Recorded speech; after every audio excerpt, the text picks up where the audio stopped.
Aujourd'hui, une petite capsule sensibilisation et définition de la zoothérapie. Ma phrase est celle-ci.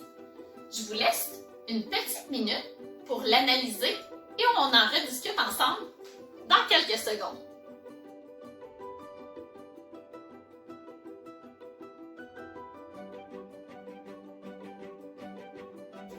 On se rappelle, pour être de la zoothérapie, nous avons besoin de 3 éléments.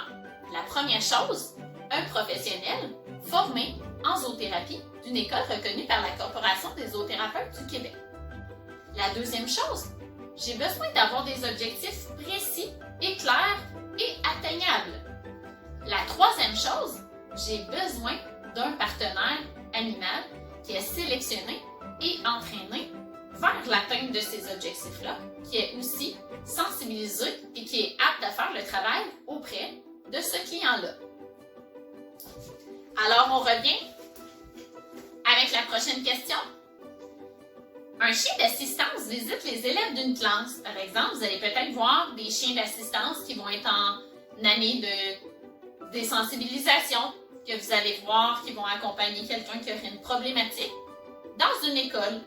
Donc, est-ce que nous sommes en train de parler de zoothérapie si un chien d'assistance vient visiter les élèves d'une classe? Revenons à nos 3 définitions. La première chose, est-ce que le travail est fait par un intervenant formé en zoothérapie? On ne le sait pas trop. Il nous manque déjà cette information-là. La deuxième chose, est-ce qu'on travaille un objectif précis avec un élève ou un petit groupe d'élèves avec ce même chien d'assistance-là? Il nous manque encore ce détail-là. La troisième chose, est-ce que mon animal est sélectionné et entraîné pour aller visiter les élèves d'une classe? Peut-être que oui et peut-être que non. Sachez seulement que les chiens d'assistance et les chiens d'intervention en zoothérapie ont plusieurs similitudes dans les critères qu'on va rechercher. Par contre, dans la personnalité du chien d'assistance versus celui de zoothérapie, nous avons des différences. Par exemple, je vous donne seulement un exemple, on pourrait faire tout un cours et tout un atelier plus long sur cette thématique-là. Mais par exemple, le chien d'assistance ne doit pas nécessairement prendre d'initiative. Okay? Il ne doit pas prendre d'initiative au niveau de certaines choses.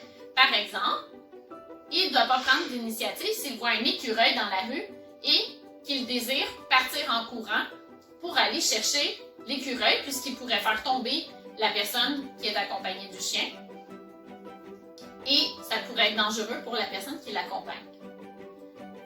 Si nous prenons cet exemple-là en intervention en zoothérapie, exemple, une balle tombe sur le bureau d'un élève et mon chien part après cette balle-là. Donc la prise d'initiative est très différente. Mon chien de zoothérapie, parce qu'il est parti à courir dans un moment où peut-être on s'en entendait pas, de façon plus ponctuelle, de façon plus spontanée, va venir peut-être créer la meilleure des réactions auprès de mon client qui va amener des réactions. Donc, au niveau des prises d'initiative, nous allons laisser beaucoup d'initiatives à notre animal de façon sécuritaire pour créer un espèce d'espace qui va être un petit peu plus différent, qui va être différent d'un chien d'assistance qui va peut-être rester couché dans le coin de la pièce. Mais tout dépend encore de quel objectif nous allons travailler.